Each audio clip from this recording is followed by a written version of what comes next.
আসসালামু আলাইকুম ওয়া রাহমাতুল্লাহ। ইকামার মেয়াদ আছে, কফিলের অনুমতি ছাড়া কাফলা হওয়া যাবে কিনা? ইকামার মেয়াদ আছে কিন্তু কন্ট্রাক্টের মেয়াদ নেই।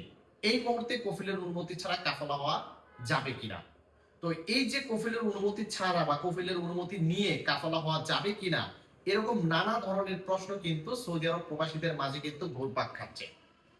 এই বিষয়টা কিন্তু খুবই পুরনো। অনেকেই এই বিষয় সম্পর্কে আমরা জানি, আবার অনেকেই এই বিষয় সম্পর্কে আমরা জানি না।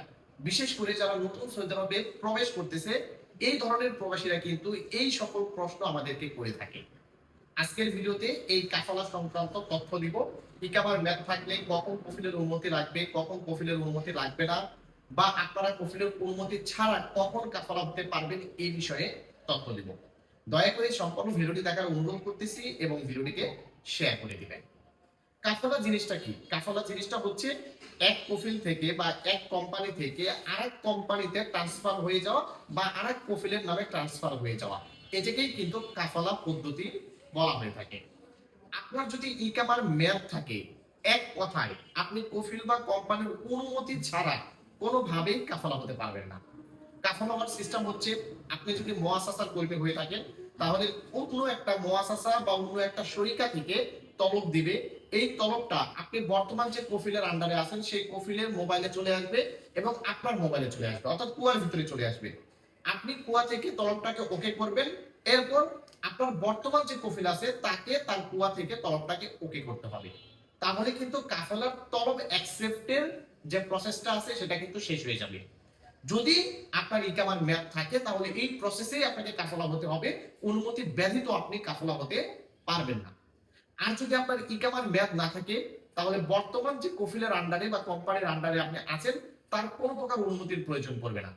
আপনি এখন যার কাছে কাফালা হবেন তার মুআসাসা বা শরিকা থেকে তলব দিবে, তলবটা আপনার কুয়াতে আসবে, আপনি জাস্ট ওকে করবেন, তাহলে তলব ওকে করার প্রসেসটা শেষ। পুরাতন কফিল বা বর্তমান যে কফিল তাকে আর ওকে করতে হবে না। এখন প্রশ্ন যারা করতেছে যে ভাই ইকামার মেয়াদ আছে কিন্তু কন্ট্রাক্টের মেয়াদ নেই, আমি কি কফিলের অনুমতি ছাড়া কাফালা হতে পারবো কিনা?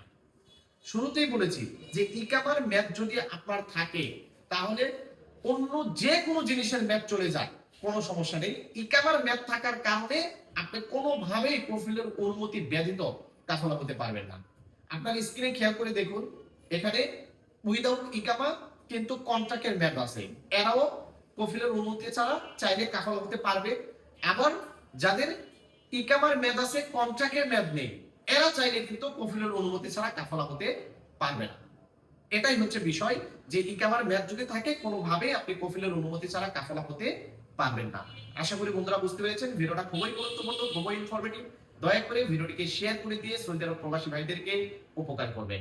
ভালো থাকবেন, সুস্থ থাকবেন, তৌফিক আলী ট্রাভেলসের সঙ্গেই থাকবেন। আসসালামু আলাইকুম।